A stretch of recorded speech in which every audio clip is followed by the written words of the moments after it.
So hello, मेरा नाम है अभिषेक और स्वागत करता हूं एक बार फिर आपके प्यारे चैनल JR कॉलेज में, जो कि प्यारा सा डेडिकेटेड चैनल है हमारे कॉलेज के बच्चों के लिए।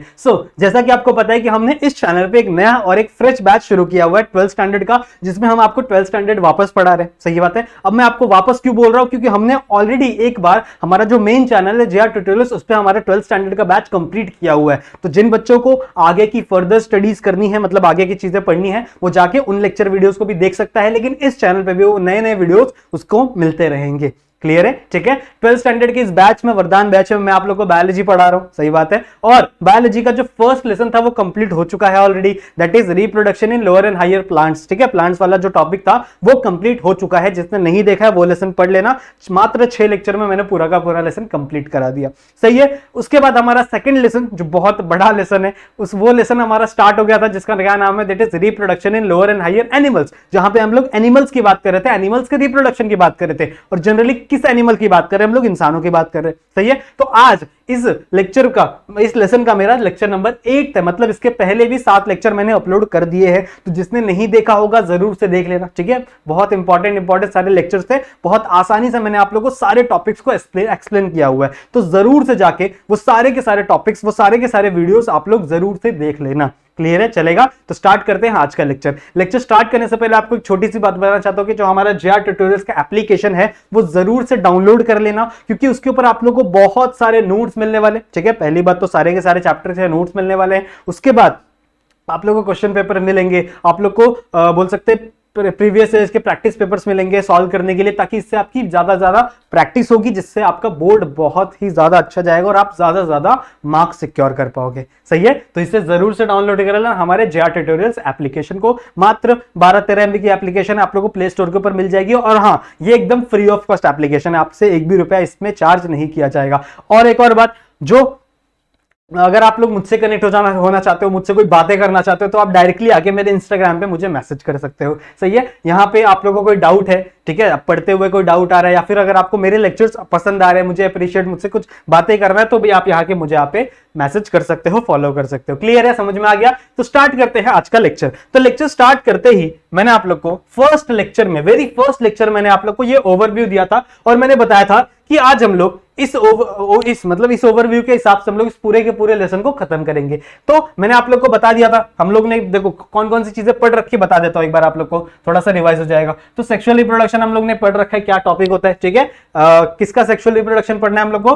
ह्यूमन बीइंग का। सही है। एसेक्सुअल रिप्रोडक्शन में भी हम लोग ने कुछ चीजें पढ़ी थी, जो लेक्चर नंबर 1 में हमने आप लोगों को बताई थी। नहीं देखा है तो देख लेना। उसके बाद रिप्रोडक्टिव सिस्टम में एक मेल का रिप्रोडक्टिव सिस्टम और एक फीमेल का रिप्रोडक्टिव सिस्टम हम लोग ने पढ़ा था। उसके बाद रिप्रोडक्टिव सिस्टम पढ़ने के बाद हम लोग ने गैमेटोजेनेसिस किया था। अब गैमेटोजेनेसिस मतलब क्या? गैमेट बनाने की प्रक्रिया। ठीक है। गैमेट बनाने की प्रोसेस को हम लोग गैमेटोजेनेसिस बोलते हैं। अब गैमेट 2 प्रकार के हैं, एक मेल गैमेट है और एक फीमेल गैमेट है, इसीलिए प्रोसेस भी 2 प्रकार के हैं, एक आपका स्पर्मेटोजेनेसिस और एक आपका oogenesis। क्लियर है? दोनों की दोनों चीजें मैंने क्लियर कर रखी है। तो अब इसके बाद क्या आना चाहिए? फर्टिलाइजेशन आना चाहिए। सही है। लेकिन आप लोग ने लेक्चर के जो टाइटल है उसमें देख ही लिया होगा कि आज का टॉपिक क्या है। आज का टॉपिक है बच्चों मेंस्ट्रुअल साइकिल। ठीक है। मेंस्ट्रुअल साइकिल क्या होती है, आज हम लोग इस लेक्चर में पूरा का पूरा डिस्कस करेंगे। ये भी पार्ट है फीमेल रिप्रोडक्टिव सिस्टम का ही। सही है। तो अभी तक फीमेल रिप्रोडक्टिव सिस्टम उतना पूरा खत्म नहीं हुआ है, तो फीमेल रिप्रोडक्टिव सिस्टम का एक और पार्ट है, दैट इज मेंस्ट्रुअल साइकिल। क्या होती है, क्या सारी चीजें, आज हम लोग इस पूरा का पूरे जो मेंस्ट्रुअल साइकिल का ये जो डिफिकल्टी है, जो आप लोगों को फेस करते हो, जो आप लोगों को समझ में नहीं आता, सब लोग बच्चे लोग मेरे को बोलते हैं कि सर ये क्या है, समझ में नहीं आ रहा। स्पेशली जो बॉयज है वो बोलते हैं कि सर क्या हो रहा है, कौन से हार्मोन कहां जा रहे हैं, कुछ समझ में ही नहीं आ रहा है। तो इसका पूरा का पूरा डाउट आज आपका क्लियर हो जाएगा। सही है। बस इस वीडियो को लास्ट तक, एंड तक देख लेना। ठीक है। तो स्टार्ट करें। तो आज हम लोग स्टार्ट करने वाले हैं हमारे मेंस्ट्रुअल साइकिल से। ठीक है। तो सबसे पहली बात कि मेंस्ट्रुअल साइकिल होती क्या है, किन में होती है, वो पता होना चाहिए आप लोग को। तो मेंस्ट्रुअल साइकिल हमेशा, ठीक है, ध्यान में रखना, मेंस्ट्रुअल साइकिल हमेशा मैमल्स में होती है। ठीक है। मेंस्ट्रुअल साइकिल किस में होती है? हमेशा मैमल्स में भी होती है। अब देखो, मैमल्स में 2 ग्रुप होते हैं, पढ़ा होगा आप लोग ने, एक प्राइमेट, ठीक है, और एक नॉन प्राइमेट। नॉन प्राइमेट, ठीक है, जैसे हम लोग प्राइमेटा, नॉन प्राइमेटा बोलते हैं ना, जब हम लोग मैमल्स के आगे चल के सब क्लासेस डिवाइड करते हैं तो उसमें आता है ना प्राइमेट्स और नॉन प्राइमेट्स। तो मैमल्स में दो पार्ट है, एक प्राइमेट्स और एक नॉन प्राइमेट्स। प्राइमेट्स में कौन कौन आते हैं? हम आते हैं, ठीक है। प्राइमेट्स में हम लोग आते हैं, एप्स आते हैं, चिंपैंजीज आते हैं, वो सारे के सारे किसके अंदर आएंगे? प्राइमेट्स के अंदर आएंगे। और नॉन प्राइमेट्स में कौन आएंगी? हमारी काउज आएंगी, ठीक है, डॉग्स आएंगे, कैट्स आएंगे, ये सारे की सारी चीजें नॉन प्राइमेट में आती है। तो मेंस्ट्रुअल साइकिल किस में देखने मिलती है? मेंस्ट्रुअल साइकिल हमेशा प्राइमेट्स में देखने मिलती है बच्चों, ठीक है। मेंस्ट्रुअल साइकिल मैमल्स के प्राइमेट में देखने मिलती है। और प्राइमेट में भी कौन सी पता है? सिर्फ और सिर्फ नॉन प्रेग्नेंट फीमेल को, नॉन प्रेग्नेंट फीमेल।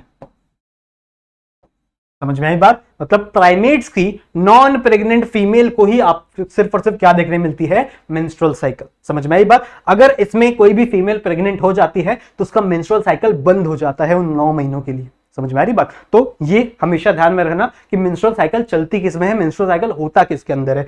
समझ में आ गया? मेंस्ट्रुअल साइकिल मैमल्स में होता है, ठीक है, मैमल्स में, प्राइमेट्स में, और प्राइमेट्स में भी उसकी नॉन प्रेग्नेंट फीमेल को।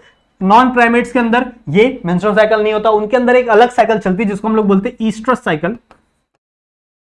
उनके अंदर एक अलग साइकिल चलती है नॉन प्राइमेट्स में, जिसे हम लोग बोलते हैं ईस्ट्रस साइकिल। अब इस ईस्ट्रस साइकिल के अंदर कभी भी ब्लड का ये नहीं होता, ठीक है, ब्लड ये नहीं होता, ब्लीडिंग नहीं होती कभी भी इनके अंदर। समझ में आ रही बात? तो ईस्ट्रस साइकिल किसके अंदर चलती है? नॉन प्राइमेट्स के अंदर। तो ये हमको नहीं पढ़ना है, हमको पढ़ना है मेंस्ट्रुअल साइकिल के अंदर जो मैमल्स के अंदर चलती है। मैमल्स के अंदर भी मेनली किसके अंदर? दैट इज प्राइमेट्स के अंदर चलती है। क्लियर है? समझ में आ रहा है? ठीक है, समझ में आ रहा है। आई होप आप लोगों को इतनी चीज समझ में आ रही होंगी। अब देखते हैं कि मेंस्ट्रुअल साइकिल आखिरकार शुरू कैसे होती है, ठीक है। आखिरकार कौन कौन से हार्मोन्स रिस्पॉन्सिबल है मेंस्ट्रुअल साइकिल को शुरू करवाने के लिए? सही है। तो मैंने ये चीज आई गेस आप लोग को पहले भी बताई है, ठीक है, पहले भी मैंने आप लोग को बताया है कि आखिरकार कौन कौन से हार्मोन्स रिस्पॉन्सिबल होते हैं। सबसे पहला जो हार्मोन है वो है आपका हाइपोथैलेमस। जब भी एक बच्ची, ठीक है, जब भी एक बच्ची प्यूबर्टी हिट करती है बच्चों, जब भी एक बच्ची प्यूबर्टी हिट करती है मतलब उसकी एज कितनी होगी? Around 12 to 13 years. सही है, उसकी एज कितनी होगी? Around 12 to 13 years. उस टाइम पे होता क्या है? उसके ब्रेन में एक पार्ट होता है हाइपोथैलेमस। अब ये बात मैंने आप लोग को ऑलरेडी 2-3 बार बता रखी है, तो आई होप आप लोग को ये पता होगा। सही है, ये पता होगा आप लोग को कि हमारे ब्रेन में हाइपोथैलेमस होता है। सही है। इस हाइपोथैलेमस से, ठीक है, इस हाइपोथैलेमस से नीचे एक ऐसा ऑर्गन कनेक्टेड रहता है, ऑर्गन तो नहीं है, ये ग्लैंड है। सही है। इस ग्लैंड को हम लोग बोलते हैं पिट्यूटरी ग्लैंड। अब मैं नाम लिख के नहीं दे रहा हूं क्योंकि ऑलरेडी मैंने कई बार ये सब बताया हुआ है और मैंने आप लोग को उसके नाम लिख के भी दिए हुए हैं। सही है। तो ये क्या है?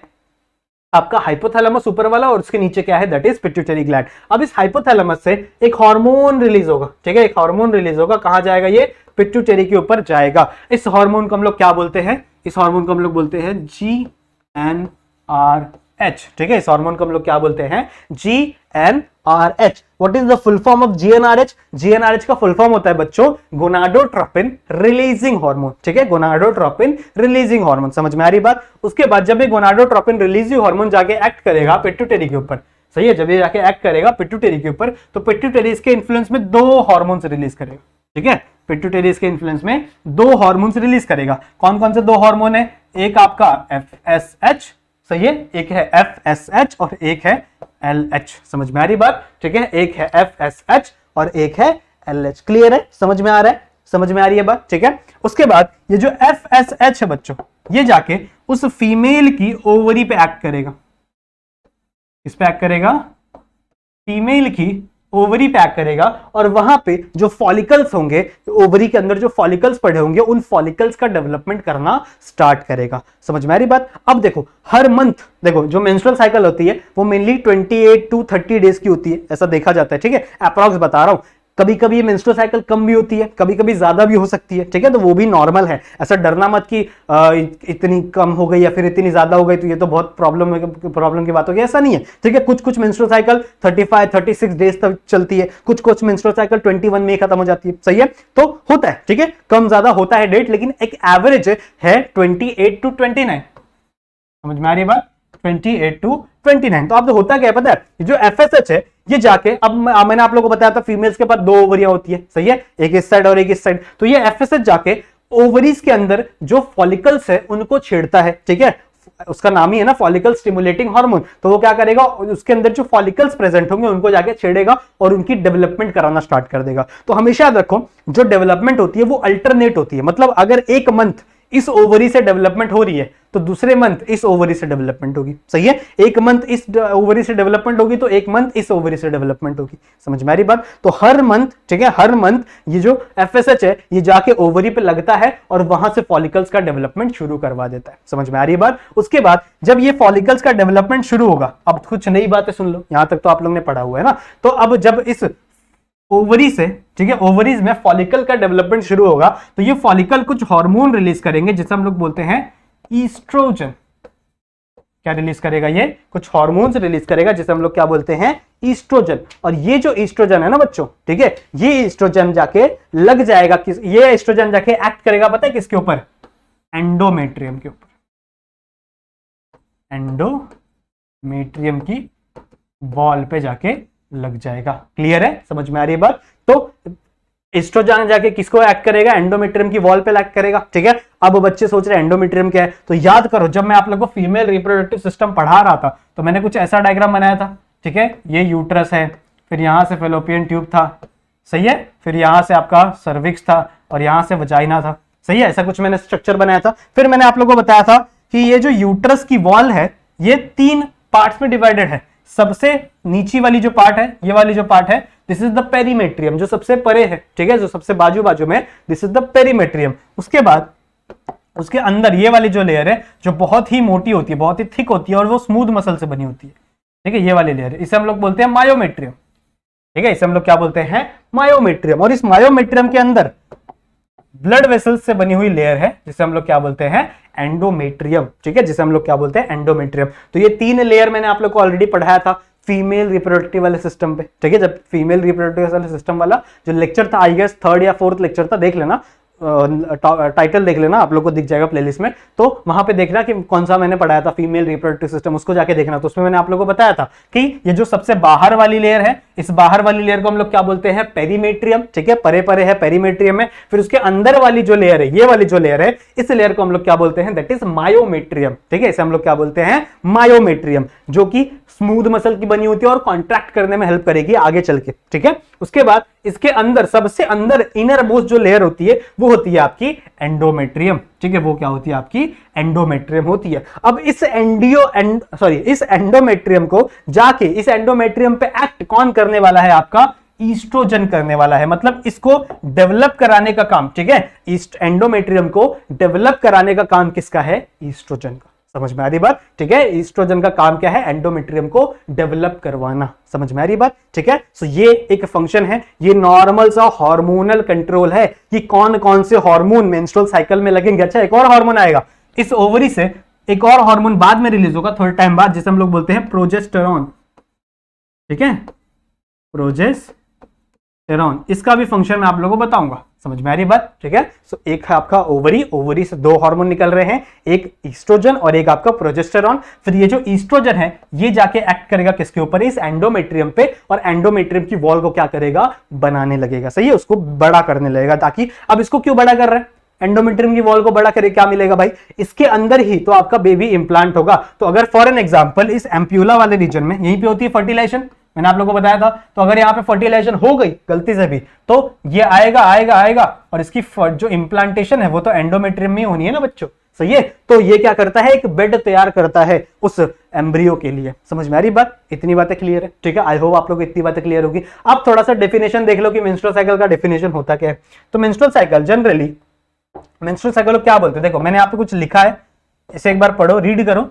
The cycle from one menstruation to next menstruation, मतलब साइकिल, जो एक साइक्लिक प्रोसेस जो वन मेंस्ट्रुएशन से लेके अगले मेंस्ट्रुएशन तक चलती है, ठीक है, वन मेंस्ट्रुएशन से लेके अगले मेंस्ट्रुएशन। अब ये मेंस्ट्रुएशन क्या है, देखो मेंस्ट्रुएशन एक फेज है, मेंस्ट्रुअल साइकिल पूरी साइकिल है, पर मेंस्ट्रुएशन एक फेज है बच्चों, ठीक है। मेंस्ट्रुएशन क्या है, एक फेज है अराउंड 4 से 5 दिनों का, कितना, 4 से 5 दिनों का एक फेज है। और इस फेज के अंदर क्या होता है, एक्चुअल ब्लीडिंग देखने के लिए मिलती है, किसके अंदर, फीमेल्स के अंदर। समझ में आ रही बात? इस मेंस्ट्रुअल फेज में एक्चुअल ब्लीडिंग देखने मिलती है फीमेल्स के अंदर, इसीलिए इस साइकिल को मेंस्ट्रुअल साइकिल भी बोलते हैं। मेंस्ट्रुअल साइकिल क्यों बोलते हैं? क्योंकि इसके अंदर मेंस्ट्रुएशन देखने मिलती है, और मेंस्ट्रुएशन का मतलब क्या होता है? That is bleeding. सही है? तो कुछ 4 से 5 दिनों तक ब्लीडिंग चलती है, और इस फेज को हम लोग क्या बोलते हैं? Menstruation phase. सही है? इसे हम लोग क्या बोलते हैं? मेंस्ट्रुएशन। समझ में आ रही बात? क्लियर है? अच्छी बात है। चलो अब नेक्स्ट देखो, फर्स्ट मेंस्ट्रुएशन। ठीक है? फर्स्ट मेंस्ट्रुएशन मतलब जब पहली बार जब ये बच्ची प्यूबर्टी हिट की होगी। ठीक है? जब फर्स्ट टाइम ये बच्ची 12 से 13 साल की उम्र में जब ये प्यूबर्टी हिट की होगी, तो यहां से इसके हाइपोथैलेमस से क्या निकला होगा? जीएनआरएच। पहली बार जीएनआरएच निकला होगा, इसके लिए नया नया हार्मोन होगा। उसके बाद ये जीएनआरएच जाके किसके ऊपर एक्ट किया होगा? इस पिट्यूटरी पे, और ये पिट्यूटरी क्या रिलीज कर रहा होगा? एक नए 2 हार्मोन रिलीज कर रहा होगा, दैट इज एफएसएच और एलएच रिलीज कर रहा है। ठीक है? ये नया नया हो रहा है इस बच्ची के अंदर। तो इस कंडीशन में क्या बोल रहा हूं मैं? इस कंडीशन में आप देखो ये नई नई चीजें हो रही है। सही है? अब ये एफएसएच जाके किस पे एक्ट करेगा? ओवरी पे एक्ट करेगा, और यहां पे एक नॉर्मल सा मेंस्ट्रुअल साइकिल चलता है। तो जो फर्स्ट मेंस्ट्रुअल साइकिल होती है किसी भी फीमेल की, जो फर्स्ट मेंस्ट्रुअल साइकिल होती है यहां पे ठीक है, that is first menstrual cycle को हम मिनार्क कहते हैं बच्चों। ठीक है? हम इसे क्या कहते हैं? मिनार्क। समझ में आ रही है बात? ठीक है? जो फर्स्ट मेंस्ट्रुएशन होती है उसे हम लोग क्या बोलते हैं? मिनार्क बोलते हैं। और ये कब होती है? ऑलमोस्ट 12 to 13 ईयर ओल्ड में। ठीक है? जब एक बच्ची 12 से 13 साल की होगी, उस टाइम पे फर्स्ट मेंस्ट्रुएशन उसको देखने मिलेगी उसके बॉडी में, और इस चीज को हम लोग क्या बोलते हैं? मिनार्क। सही है? अब मैंने आपको बताया था जब हम लोग मेल का पढ़ रहे थे, जब हम लोग मेल गैमेट पढ़ रहे थे, तो मैंने आपको एक चीज बताई थी कि मेल गैमेट प्यूबर्टी से बनना शुरू होते हैं। सही है? जब भी प्यूबर्टी हिट होती है उस टाइम पे मेल गैमेट बनना शुरू होते हैं, और वो तब तक बनते रहते हैं जब तक एक मेल की डेथ ना हो जाए। सही है? मतलब उसके लाइफ लॉन्ग तक उसके बॉडी में जो गैमेट्स है वो बनते रहते हैं। सही है? लेकिन फीमेल्स के अंदर ऐसा नहीं होगा। कुछ ऐसा टाइम आएगा, ठीक है, कुछ ऐसा पीरियड आएगा जिसमें फीमेल्स के अंदर ये जो प्रोसेस चल रही है, जो ओवैल्यूएशन वाली प्रोसेस चल रही है, ओवम बनाने की प्रोसेस चल रही है, वो आगे चल के बंद हो जाएगी। समझ में आ रही बात? ठीक है? कुछ ऐसा टाइम आएगा, एक ऐसा टाइम आएगा जब आगे चल के ओवैल्यूएशन मतलब ओवम बनाने की जो प्रोसेस है, दैट इज oogenesis, वो क्या हो जाएगी? बंद हो जाएगी। मेल्स के अंदर ऐसा नहीं होता था, मैंने आप लोगों को बताया था ना, मेल्स के अंदर बिल्कुल भी ऐसा नहीं होता था। मेल्स के अंदर प्यूबर्टी से चीजें शुरू हो गई तो वो टिल डेथ, जब तक उस मेल की डेथ नहीं हो जाती तब तक वो सारी चीजें चलती रहेगी, लेकिन फीमेल्स के अंदर ऐसा नहीं होगा। सही है? तो जो लास्ट मेंस्ट्रुएशन होगी, जो लास्ट, अच्छा इसको 3 क्यों लिख दिया मैंने, जो लास्ट मेंस्ट्रुएशन होगी उसे हम लोग क्या कहते हैं? मेनोपॉज। ठीक है? समझ में आ गया? ये कब होता है? ये almost 45 to 50 years of age में होता है। ठीक है? ये फिक्स नहीं है, कम भी हो सकता है, ज्यादा भी हो सकता है, किसी किसी फीमेल्स में कम भी हो सकता है, किसी में ज्यादा भी हो सकता है। ठीक है? बट एवरेज कितना है? Almost 45 to 50 years of age के अंदर। क्लियर है? समझ में आ गया? आई होप आप लोगों को यहां तक चीज समझ में आ गई है कि फर्स्ट मेंस्ट्रुएशन कब होता है और लास्ट मेंस्ट्रुएशन कब होता है। लास्ट मेंस्ट्रुएशन को क्या कहते हैं? मेनोपॉज। फर्स्ट मेंस्ट्रुएशन को क्या कहते हैं? मेनार्क। क्लियर है? समझ में आ गया? आई होप आपको इतनी चीजें समझ में आ गई होगी। सही है? अब ये टोटल होने क्या वाला है, एक बार थोड़ा सा आप प्रोसेस को समझ लो। ठीक है? इस स्लाइड को मैं क्लियर कर रहा हूं, अगर आप लोगों को स्क्रीनशॉट चाहिए तो एक बार ले लो। सही है? अब मैं आप लोग को क्लियर कर रहा हूं कि आखिरकार इस प्रोसेस में थोड़ा सा हम लोग बात करते हैं कि आखिरकार होता क्या है और कौन कौन सी चीजें रिस्पॉन्सिबल है मेंस्ट्रुअल साइकिल के लिए। देखो क्या हो रहा है, मैं सबसे पहले अपना एक फीमेल रिप्रोडक्टिव सिस्टम बना लेता हूं। ठीक है? So this is the female reproductive system. इसमें ये आपका क्या है? ओविडक्ट है, यहां पे से एक ओवरी है। ठीक है? सेम टू सेम यहां से एक ओविडक्ट है। सही है? थोड़ा सा रैंडमली बना रहा हूं, रफली बना रहा हूं, तो समझ जाना। ठीक है? This is the cervix, this is the vagina. Clear है? समझ में आ गया? So this is the female reproductive system, और इसके अंदर यहाँ पे 3 लेयर होती है। तो सबसे पहला पेरीमेट्रियम, उसके बाद मायोमेट्रियम, ऐसे मोटी सी लेयर होगी मायोमेट्रियम की, यहाँ पे भी होगी। सही है? यहाँ पे भी होगी। मायोमेट्रियम की ऐसे मोटी सी लेयर होती है, और इस मायोमेट्रियम के अंदर आपका क्या प्रेजेंट है? That is endometrium. समझ में आ रहा है क्या प्रेजेंट है यहाँ पे? एंडोमेट्रियम। क्लियर है? अब हो क्या रहा है, कैसे ये मेंस्ट्रुअल साइकिल चल रही है, अब आप लोगों को समझ में आ गया FSH आ चुका है, ठीक है। अब मैं डायरेक्ट लिख रहा हूं कि आपके बॉडी के अंदर क्या आ चुका है, FSH आ चुका है, ठीक है। वो समझ लेना, मैंने आप लोगों को भी बता दिया ना कि सबसे पहले हाइपोथैलेमस से GnRH निकलेगा, ठीक है। सबसे पहले क्या निकलेगा, GnRH निकलेगा, फिर GnRH किस पे जाएगा, पिट्यूटरी ग्लैंड पे, फिर पिट्यूटरी से दो ग्लैंड निकलेंगे, FSH और LH, ठीक है। तो अभी हम लोग सिर्फ किसकी बात कर रहे हैं, FSH की, LH की भी बात हम लोग करेंगे, ठीक है। थोड़ा टाइम बाद करेंगे, लेकिन करेंगे इसकी बात, टेंशन मत लो। तो सबसे पहले क्या आएगा, आपका FSH आएगा, और FSH आके यहां पे एक फॉलिकल होगा, for example this was the follicle, इसको आके डेवलप करवाना शुरू कर देगा, ठीक है। इसको आके डेवलप कराना शुरू कर देगा। अब जैसे जैसे ये फॉलिकल डेवलप हो रहा है, ठीक है, जैसे जैसे ये फॉलिकल डेवलप हो रहा है, इसकी साइज बढ़ते जा रही है, ठीक है। इसकी साइज क्या हो रही है, बढ़ते जा रही है। सिंपल सा मैंने आप लोग को पढ़ाया था ना, लास्ट वाले लेक्चर में ही पढ़ाया था मैंने आप लोग को, कि जो सबसे पहला जो फॉलिकल होता है वो प्राइमरी फॉलिकल होता है, फिर प्राइमरी से सेकेंडरी बनता है, फिर सेकेंडरी से टर्शरी बनता है, फिर टर्शरी से ग्रेफाइन बनता है, ठीक है। तो मैंने आप लोग को बताया था कि उसकी साइज क्या होने लगती है, बढ़ने लगती है। तो इसकी साइज देखो, पहले ये छोटा था ये फॉलिकल, अब धीरे धीरे क्या हो रहा है, इसकी साइज बढ़ने लग रही है। और जैसे जैसे इसकी साइज बढ़ती है ना बच्चों, ठीक है, जैसे जैसे इसकी साइज बढ़ती है, ये क्या रिलीज करने लगता है, कुछ हार्मोन रिलीज करने लगता है, दैट इज ईस्ट्रोजन। क्या रिलीज करने लगता है, ये ईस्ट्रोजन रिलीज करने लगता है। अब एक बात हमेशा याद रखना कि जितना ज्यादा साइज होगा उतना ज्यादा ईस्ट्रोजन रिलीज होगा, ठीक है। जितना ज्यादा साइज होगा उतना ज्यादा क्या रिलीज होगा, ईस्ट्रोजन। तो ये बहुत ही थोड़ा ईस्ट्रोजन रिलीज कर रहा होगा, ये और ज्यादा ईस्ट्रोजन रिलीज कर रहा है, ये इससे भी ज्यादा ईस्ट्रोजन रिलीज कर रहा है, तो ये बहुत ज्यादा ईस्ट्रोजन रिलीज कर रहा है। सही बात है, समझ में आ रही बात, ठीक है। तो जितना जितना साइज बढ़ते जाएगा उतना उतना क्या रिलीज होगा, ईस्ट्रोजन रिलीज होते जाएगा, सही है। अब मैंने आप लोगों को बताया था कि ये ऐसे हवा में नहीं लटक रहा है, ये ऐसे लिगामेंट से कनेक्टेड है, सही बात है। तो अब क्या होगा, ये जो ईस्ट्रोजन है ब्लड के थ्रू, ठीक है, ये जो ईस्ट्रोजन है ना, ये ब्लड के थ्रू कहां पहुंच जाएगा, इस मायोमेट्रियम की वॉल के अंदर पहुंच जाएगा, सही है, मायोमेट्रियम की वॉल के अंदर पहुंच जाएगा, और यहां से ये एंटर कर जाएगा किसके अंदर, इस एंडोमेट्रियम के पास। और यहां पे आने के बाद ये क्या करता है, इस एंडोमेट्रियम की वॉल को क्या करने लगता है, बड़ा करने लगता है, ठीक है। इस एंडोमेट्रियम की वॉल को क्या करने लगता है, बड़ा करने लगता है, बिगर करने लगता है। क्यों क्यों जरूरत है इसको बड़ा करने की, क्या जरूरत है इसको बड़ा करने की, मैंने आप लोगों को बताया था कि जब ओवैल्यूएशन होगा, मतलब जब यहां से आपका ओवम निकलेगा, तो सबसे पहले उसको कौन कैप्चर करेगा, ये फिमरे, फिर फिमरे से इंफंडिबुलम, इंफंडिबुलम से ये एम्प्यूला में जाएगा, सही है। एम्प्यूला वो रीजन है जहां पे क्या होती है, फर्टिलाइजेशन। हमेशा याद रखो, हमेशा एक बात याद रखो कि फर्टिलाइजेशन हमेशा कहां पे हो रही है, एम्प्यूला में, ठीक है। फर्टिलाइजेशन कहां पे हो रही है, एम्प्यूला में। तो अगर इसका क्या हो जाएगा, फर्टिलाइजेशन हो गया, ठीक है, अगर इसका फर्टिलाइजेशन हो गया, जो कि फीमेल रिप्रोडक्टिव सिस्टम हमेशा मान के चलता है, फीमेल रिप्रोडक्टिव सिस्टम हमेशा यही सपोज करके रखता है कि भैया फर्टिलाइजेशन तो होगी ही होगी, और उसकी तैयारी में पूरा जुट जाता है वो। तो अगर इसका फर्टिलाइजेशन हो गया तो यहां पे एम्ब्रियो फॉर्म हो जाएगा, और ये एम्ब्रियो आके इसी एंडोमेट्रियम की वॉल के अंदर एम्बिड हो जाता है बच्चों, यहां पे ऐसे एम्बिड हो जाएगा, ताकि इसको यहां से न्यूट्रिशन मिलता रहे और यहां से ये बढ़ता रहे, सही है। तो पूरी तैयारी कर रहा है आपका फीमेल रिप्रोडक्टिव सिस्टम। लेकिन हम लोग क्या पढ़ रहे हैं, मेंस्ट्रुअल साइकिल। मेंस्ट्रुअल साइकिल में कभी भी फर्टिलाइजेशन नहीं होगी, ठीक है। मेंस्ट्रुअल साइकिल में कोई भी फर्टिलाइजेशन नहीं होगी, इसलिए मैंने स्पर्म को उड़ा दिया। अब फर्टिलाइजेशन नहीं होगी तो क्या होगा, ये जो ओवम है, ये देखो, ये जो ओवम है, दिस ओवम, इसकी जो लाइफ है वो सिर्फ 24 आवर्स की है, ठीक है। मतलब सिर्फ एक दिन की इसकी जिंदगी है। जब ये यहां से निकला उसके 24 आवर्स तक ये यहां पे रहेगा, उस टाइम तक अगर स्पर्म आया तो आया, वरना ये क्या हो जाएगा, डीजेनरेट हो जाएगा, ठीक है। ये क्या हो जाएगा, डीजेनरेट, पूरा के पूरे क्या हो जाएगा, डीजेनरेट। अब ये जैसे डीजेनरेट हुआ, यहां से ईस्ट्रोजन निकलना बंद हुआ, प्रोजेस्टेरॉन निकलना बंद हुआ, पढ़ाऊंगा मैं अभी आप लोग को, टेंशन मत, और डिटेल में पढ़ेंगे हम लोग। तो प्रोजेस्टेरॉन निकलना बंद हुआ। अब जैसे ही ये हार्मोन्स नहीं बनेंगे तो ये जो एंडोमेट्रियम की वॉल है ये भी नहीं रह पाएगी, क्योंकि इसको कौन बना रहा था, इसको ईस्ट्रोजन बना रहा था, सही है। इसको प्रोटेक्ट कौन कर रहा था, मैं बताऊंगा आप लोग को, प्रोजेस्टेरॉन इसको प्रोटेक्ट करता है, सही है। तो जब प्रोजेस्टेरॉन ही नहीं रहेगा, ईस्ट्रोजन ही नहीं रहेगा, तो ये जो वॉल है ना, ये टूटना शुरू कर देगी, ठीक है।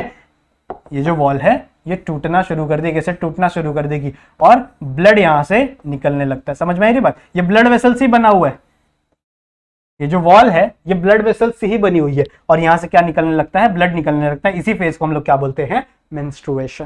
क्लियर है, इसी फेज को, जो ब्लड निकलने वाला फेज है, इसे हम लोग क्या बोलते हैं, फर्स्ट मेंस्ट्रुएशन। अब हमेशा याद रखो कि menstruation was the first phase. जैसे ही आप काउंट कैसे करोगे कि ये मेरा मेंस्ट्रुएशन का पहला दिन है, ये दूसरा दिन है, हमेशा जो मेंस्ट्रुएशन आती है, मतलब जब से ब्लीडिंग स्टार्ट होती है ना, that was the first day of menstrual cycle. सही बात है। तो जब मेंस्ट्रुएशन में ब्लीडिंग आना शुरू होती है फीमेल्स को, तो वो बोलती है कि यार this is the first day of menstruation. समझ में आ रही बात? उसके बाद वो मेंस्ट्रुएशन 4 से 5 दिन चलेगी, उसके बाद अगले अगले चीजें चलती रहती है। क्लियर है? समझ में आ गया? सो आई होप आप लोग को ये जो मैंने शॉर्ट में बताया है इतनी चीजें समझ में आ गई। अब हम लोग थोड़ा सा, ठीक है, अब हम लोग थोड़ा सा डिटेल में जाएंगे और पूरी तरीके से मेंस्ट्रुअल साइकिल को समझने की कोशिश करेंगे कि आखिरकार हो कैसे रहा है। और इस चीज को हम लोग समझेंगे एक चार्ट के, ठीक है, मैं एक चार्ट बना के लाया हूं, ठीक है, उसके थ्रू हम लोग क्या करेंगे, इस पूरे के पूरी चीजों को समझेंगे। सही बात है। अब देखो इस चार्ट में मैंने यहाँ पे कुछ चीजें लिखी और यहाँ पे कुछ चीजें लिखी है। यहाँ पे सबसे पहला फेज जो है दैट इज मेंस्ट्रुएशन, जो कि 3 से लेके 5 दिन तक चलता है या फिर 4 से 5 दिन तक चलता है, ये आप लोग बोल सकते हो। उसके बाद यहाँ पे है फॉलिकुलर फेज, सही है, इसके अंदर क्या होता है समझेंगे। और फिर है अपना सेक्रेटरी फेज, सही है। अब ये सारी चीजों फेसों के अंदर इन सब का क्या क्या इफेक्ट होता है वो हम लोग को देखना है, ठीक है। ये सारे फेज के अंदर इन सब का क्या क्या इफेक्ट होता है वो हम लोग को देखना है कि इस फेज के अंदर भैया एंडोमेट्रियम की क्या कंडीशन है, हमारे ओवेरियन फॉलिकल की क्या कंडीशन है, एस्ट्रोजन की क्या कंडीशन है, सही है। तो ये सारी चीजें आज हम लोग को यहाँ पे देखनी है, जो कि डिटेल में हम लोग समझेंगे, सही है। तो सबसे पहला फेज क्या है? सबसे पहला फेज है मेंस्ट्रुएशन फेज, ठीक है। और ये कब तक चलता है? अराउंड 3 से 5 दिन तक। तो मेंस्ट्रुएशन फेज में क्या होता है? सिर्फ और ब्लीडिंग होने लगती है, ठीक है। फीमेल्स को क्या होती है? सिर्फ और सिर्फ ब्लीडिंग। समझ में आ रही है बात? तो यहां से ऐसे ब्लड लॉस हो रहे, ऐसे बना दो, ठीक है। ये क्या यहां से क्या हो रही है? ब्लड लॉस हो रहा है, ठीक है। तो इस फेज में, ठीक है, इस फेज में क्या हो रही है? एंडोमेट्रियम में क्या हो रहा है? देखो एंडोमेट्रियम में क्या हो रहा है? यहाँ पे ब्लीडिंग हो रहा है, लेकिन बाकी बॉडी के अंदर क्या हो रहा है? देखो इस फेज में जो फीमेल की बॉडी है वो दूसरे साइकिल के लिए तैयार होती है, ठीक है। इस फेज में दूसरे साइकिल के लिए तैयार होती है। तो यहां से धीरे धीरे एफएसएच, यहां से धीरे धीरे जो एफएसएच है ना वो रिमूव होना शुरू होता है, वो निकलना शुरू होता है और धीरे धीरे इसकी जो क्वांटिटी है वो धीरे धीरे बढ़ने लगती है, ठीक है। सेम टू सेम होता है एलएच के साथ भी। एलएच भी क्या हो रहा है? धीरे धीरे क्या हो रहा है? बढ़ने लग रहा है। समझ में आ रही बात? समझ में आ रही बात? ये कब बढ़ रहा है? ड्यूरिंग द मेंस्ट्रुएशन फेज, सही है। मेंस्ट्रुएशन फेज में एंडोमेट्रियम में क्या हो रहा है? एंडोमेट्रियम में कुछ नहीं, सिर्फ और सिर्फ वहां पे धड़ाधड़ जितने भी ब्लड वेसल्स है वो ब्लड के रूप में क्या हो रहे हैं? वहां से रिमूव हो रहे हैं, दैट इज ब्लीडिंग। और इस ब्लीडिंग में फीमेल्स को बहुत ज्यादा पेन भी होता है। क्लियर है? समझ में आ गया? सो आई गेस आप लोगों को इतनी चीज समझ में आ गई होंगी। इसके बाद हम लोग क्या देखना है? यहाँ पे देखो ओवेरियन फॉलिकल के अंदर क्या हो रहा होगा? सबसे पहले यहाँ पे एक आपका छोटा सा प्राइमरी फॉलिकल पड़ा होगा, सही है। सबसे पहले क्या पड़ा होगा आपका? यहां से छोटा सा प्राइमरी फॉलिकल पड़ा होगा, इसके अंदर आपका प्राइमरी oocyte, सही है। छोटा सा स्ट्रक्चर है, सही है। अब ये आ रहे जैसे जैसे इसकी ये जो एफएसएच और एलएच इंक्रीज हो रहे हैं, ये किस पे इफेक्ट कर रहे हैं? इस ओवेरियन फॉलिकल पे इफेक्ट कर रहे हैं, ठीक है। ये किस पे इफेक्ट कर रहे हैं? इस ओवेरियन फॉलिकल पे इफेक्ट कर रहे हैं। और ये ओवेरियन फॉलिकल धीरे धीरे क्या हो रहा है? बड़ा होते जा रहा है, ठीक है। धीरे धीरे क्या होते जा रहा है? ये बड़ा होते जा रहा है। समझ में आ रही बात? तो ये भी आपका प्राइमरी oocyte, प्राइमरी फॉलिकल ही है। ये भी आपका क्या है? प्राइमरी फॉलिकल ही है। और इसके अंदर भी आपका प्राइमरी oocyte ही है। क्लियर है? लिख दें यहां पे, दिस इज द, ऐसे लिख दू प्राइमरी फॉलिकल, या फिर अच्छे से लिख दे, एक second, this is the primary follicle. Clear है? This is the primary follicle. अब इसका साइज धीरे धीरे क्या हो रहा है? बढ़ रहा है। क्यों बढ़ रहा है भैया? क्योंकि जो एफएसएच है वो उसका लेवल धीरे धीरे क्या हो रहा है? इंक्रीज हो रहा है। क्लियर है? अब यहां ध्यान से देखो, यहां ध्यान से देखो, ईस्ट्रोजन और प्रोजेस्टेरोन में क्या है? अभी इसकी साइज बढ़ी है तो ईस्ट्रोजन भी क्या होगा? धीरे धीरे बढ़ेगा। ईस्ट्रोजन भी क्या होगा? धीरे धीरे ऊपर आएगा। लेकिन प्रोजेस्टेरोन अभी तक रिलीज नहीं हो रहा, तो प्रोजेस्टेरोन कांस्टेंट रहेगा, ठीक है। प्रोजेस्टेरोन का कुछ सीन नहीं है, वो अभी तक क्या है? कांस्टेंट है। समझ में आ गया? मेंस्ट्रुएशन फेज में क्या क्या हो रहा है? समझ में आ गया? आई होप आप लोगों को इतनी चीज समझ में आ गई होगी। मेंस्ट्रुएशन में सिंपल सा है कि आपका जो एंडोमेट्रियम की वॉल है वो यहां से धड़ाधड़ टूटने लग रही है और आपका जो फीमेल रिप्रोडक्टिव सिस्टम है वो एक नए साइकिल की तैयारी में लग चुका है, जहां पे एफएसएच का लेवल धीरे धीरे क्या हो रहा है? इंक्रीज हो रहा है। और एलएच का भी लेवल धीरे धीरे इंक्रीज हो रहा है। अब एफएसएच का लेवल इंक्रीज हो रहा है तो वो जाके किस पे इंपैक्ट कर रहा है? इस फॉलिकल पे, प्राइमरी फॉलिकल पे इंपैक्ट कर रहा है। और प्राइमरी फॉलिकल का भी साइज धीरे धीरे क्या हो रहा है? बढ़ रहा है। अब जब प्राइमरी फॉलिकल का साइज बढ़ेगा तो वो क्या रिलीज करेंगे? ईस्ट्रोजन रिलीज करेंगे, ठीक है। वो क्या रिलीज करेंगे? ईस्ट्रोजन रिलीज करेंगे। और यहां पे क्या हो रहा है? ईस्ट्रोजन का लेवल भी धीरे धीरे इंक्रीज हो रहा है। सो आई होप आपको इतनी चीजें समझ में आ गई होगी। क्लियर है? इतनी चीजें समझ में आ गई। अब नेक्स्ट देखो, नेक्स्ट देखो क्या होगा। नेक्स्ट आपका ये जो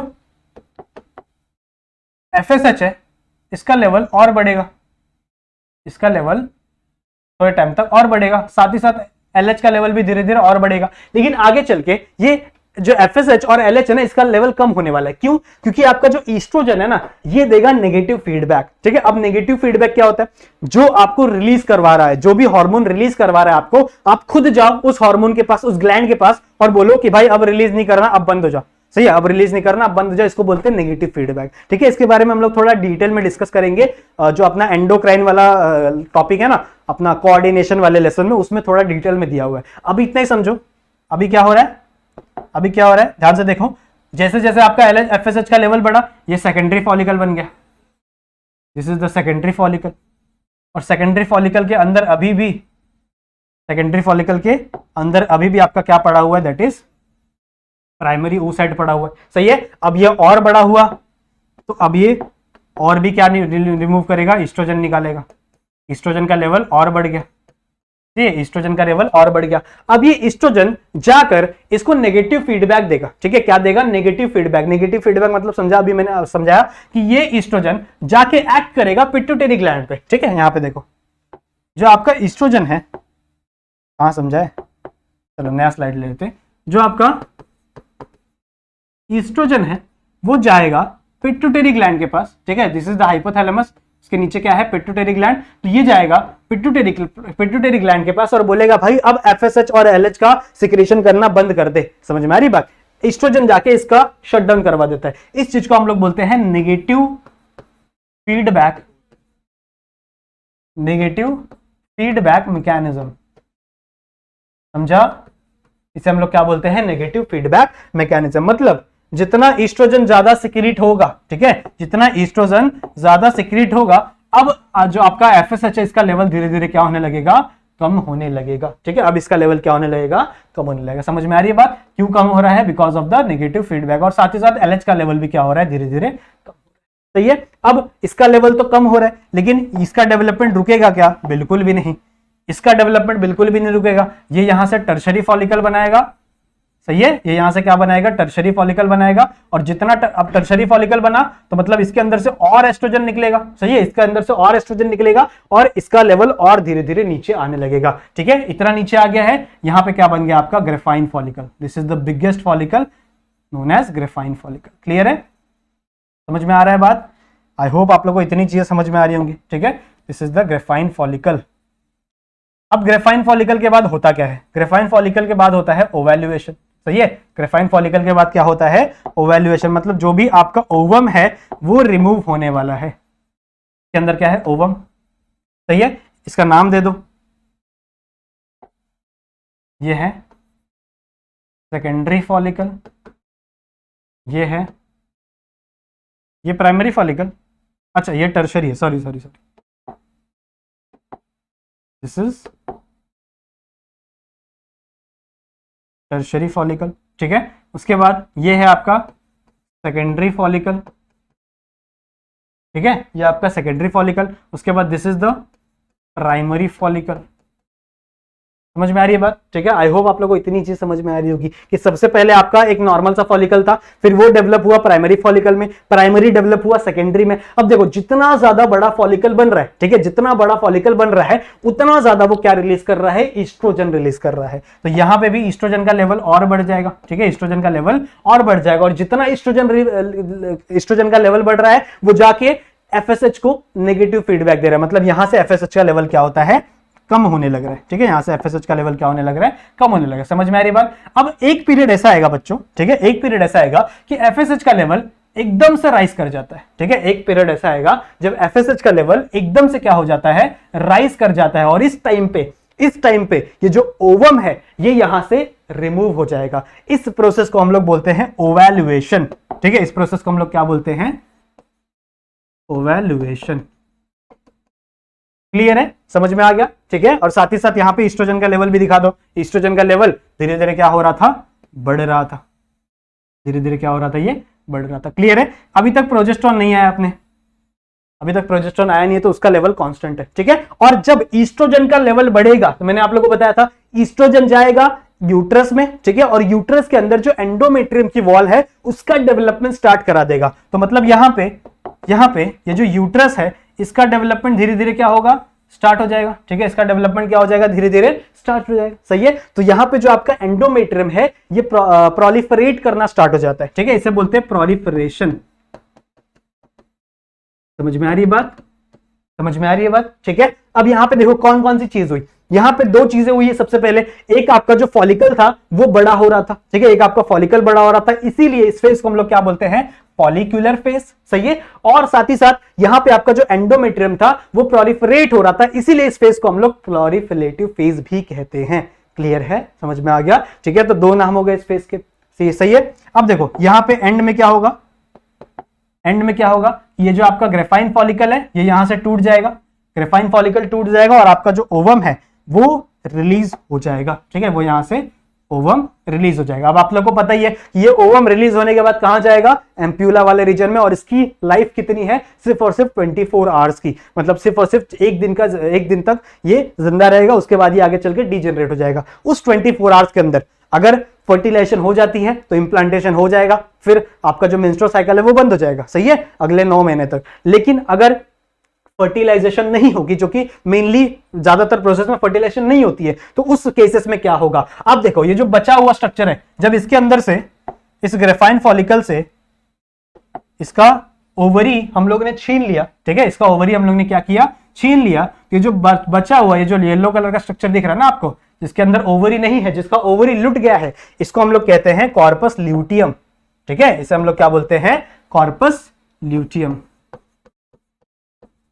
समझ में आ रही है बात, कॉर्पस ल्यूटियम। क्लियर है, कॉर्पस ल्यूटियम ऐसे याद रख लो। कॉर्पस ल्यूटियम मतलब क्या, इसका ओवम लुट गया तो इसको हम लोग क्या बोल देंगे, कॉर्पस ल्यूटियम। क्लियर है। अब देखो होगा क्या, इस टाइम पे ये जो ग्रेफाइन फॉलिकल है ये टूट गया है, तो अब ईस्ट्रोजन रिलीज करने वाला कोई बचा है, कोई भी नहीं बचा। तो अगर ईस्ट्रोजन रिलीज नहीं होगा तो एंडोमेट्रियम टूट सकती है कि नहीं टूट सकती है, टूट सकती है ना। एंडोमेट्रियम आपकी क्या हो सकती है, टूट सकती है। तो अगर एंडोमेट्रियम अगर टूट गई, ठीक है, इसी पोजीशन पे अगर आपकी एंडोमेट्रियम टूट गई तो ये ओवम अगर फर्टिलाइज हुआ तो कहां भाई एम्बेड कहां करेगा, उसको एंडोमेट्रियम चाहिए ना। तो एंडोमेट्रियम अब क्या कर पाए, अब जो एंडोमेट्रियम है वो भी बैलेंस रह पाए, स्टेबल रह पाए, उसके लिए इस कॉर्पस ल्यूटियम से एक नया हार्मोन रिलीज होगा जिसको हम लोग कहते हैं प्रोजेस्टेरॉन।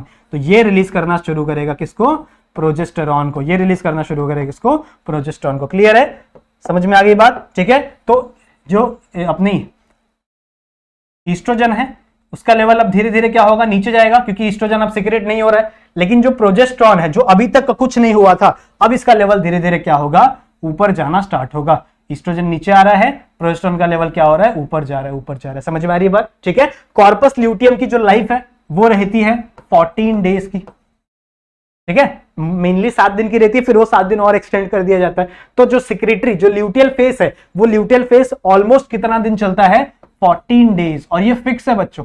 ठीक है, ल्यूटियल फेस हमेशा फिक्स फेस होती है, ये 14 डेज ही चलती है। तो अगर ओवैल्यूएशन काउंट करना है, अगर किसी को पता करना है कि मेरा ओवैल्यूएशन किस दिन हुआ है, तो पीछे से 14 दिन माइनस कर दो, उस दिन आपका ओवैल्यूएशन हुआ है। समझ में आ रही बात। जैसे 30 दिन का साइकिल है किसी पर्सन का, तो अगर उसमें मुझे पता करना है कि ओवैल्यूएशन कहां है, तो पीछे के 14 दिन माइनस कर दो, तो मुझे पता चल जाएगा कि हाँ मेरा 15th डे पे या 16th डे पे ओवैल्यूएशन हुआ होगा। क्लियर है, समझ में आ रही बात। तो ये साइकिल फिक्स रहती है कितने दिन की, 14th डे की। तो 14 दिन तक, मतलब यहां से लेके, समझ में आ रही बात, यहां से लेके फॉर एग्जांपल यहां तक, ये 14 दिन तक आपका जो ये है कॉर्पस ल्यूटियम है वो मेंटेन देता है। अब इसको मेंटेन रखने का काम कौन करता है, इसको कौन सा हार्मोन है जो मेंटेन करके रखता है, तो इसको मेंटेन करने का काम है दैट इज LH का, दैट इज ल्यूटिनाइजिंग हार्मोन। देखो इसका नाम ही है ल्यूटिनाइजिंग हार्मोन। तो अब LH की सिक्रेशन क्या होगी, ज्यादा।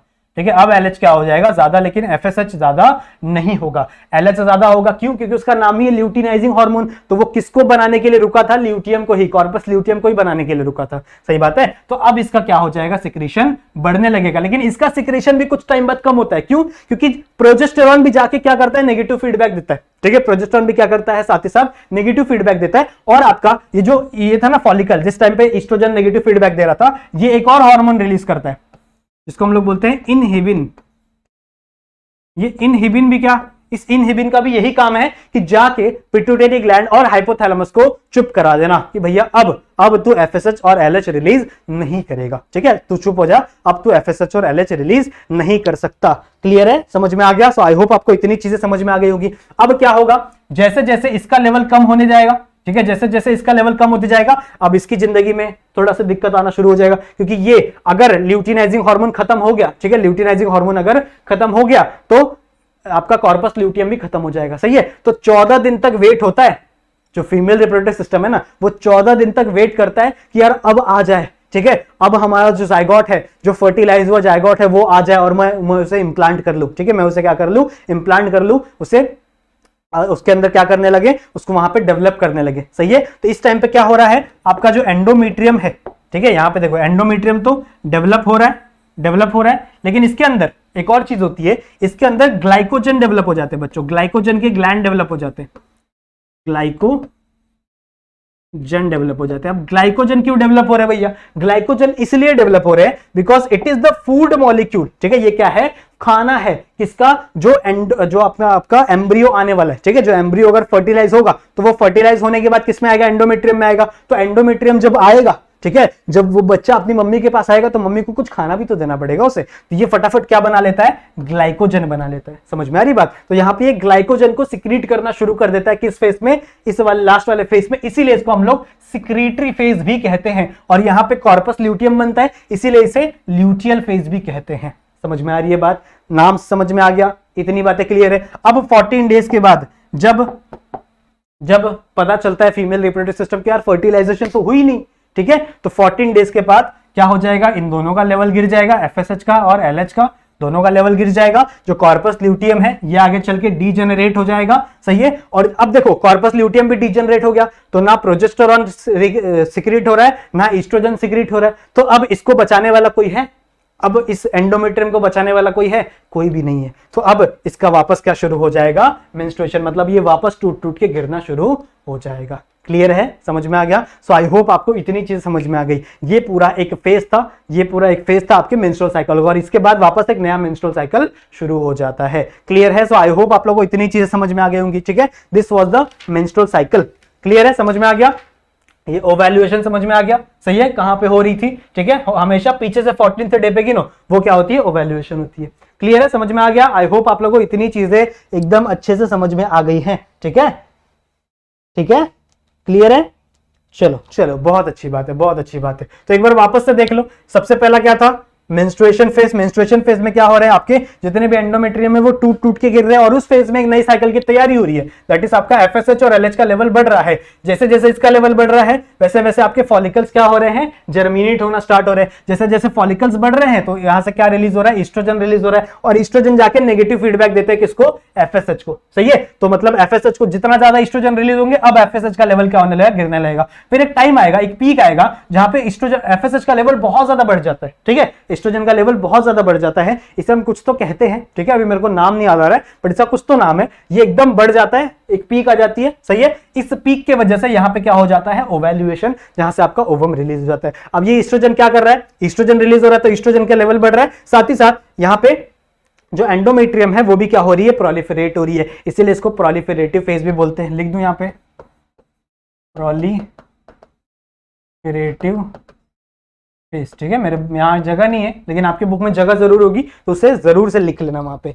क्लियर है, समझ में आ गया, समझ में आ गया। सो प्रोलिफरेट होने लगता है, तो इसे हम लोग प्रोलिफरेटिव फेज भी बोलते हैं। अब क्या होगा, यहाँ पे आपका जो एलएच और एफएसएच गिर रहा है, लेकिन अब आपका ये जो बचा हुआ है, ठीक है, ये जो आपका ग्रेफाइन फॉलिकल से ओवम निकल गया, तो क्या बचा, लुटा हुआ कॉर्पस ल्यूटियम, ठीक है, कॉर्पस ल्यूटियम। अब कॉर्पस ल्यूटियम को मेंटेन कौन करता है, एलएच, ठीक है। एलएच का लेवल धीरे धीरे क्या होने लगेगा, बढ़ना शुरू हो जाएगा, ठीक है। एलएच का लेवल धीरे धीरे क्या हो जाएगा, बढ़ना शुरू हो जाएगा, और वो मेंटेन करता है किसको, कॉर्पस ल्यूटियम को। कितने दिन तक, सिर्फ और सिर्फ 14 दिनों तक। 14 दिनों तक फीमेल रिप्रोडक्टिव सिस्टम आस लाके बैठा रहता है, ठीक है, आस लाके बैठा रहता है कि यार आएगा, अब एम्ब्रियो आएगा, अब एम्ब्रियो आएगा, तो मैं आएगा तो उसे मैं खाना खिलाऊंगी, सही है, और उसको इम्प्लांट कर लूंगी। खाना खिलाने के लिए यहाँ पे कुछ सिक्रीशन होता है, जिससे किसके सिक्रीशन होते हैं, ग्लाइकोजन के, ठीक है, ग्लाइकोजन के यहाँ पे सिक्रीशन होते हैं। उसके बाद जब फीमेल रिप्रोडक्टिव सिस्टम को पता लगता है कि यार कुछ नहीं हुआ है, फर्टिलाइजेशन तो हुई नहीं है, तो उसके बाद फीमेल रिप्रोडक्टिव सिस्टम रोने लगती है, सही है। और यहाँ पे जितने भी ये जो एंडोमेट्रियम की वॉल है ये टूट टूट के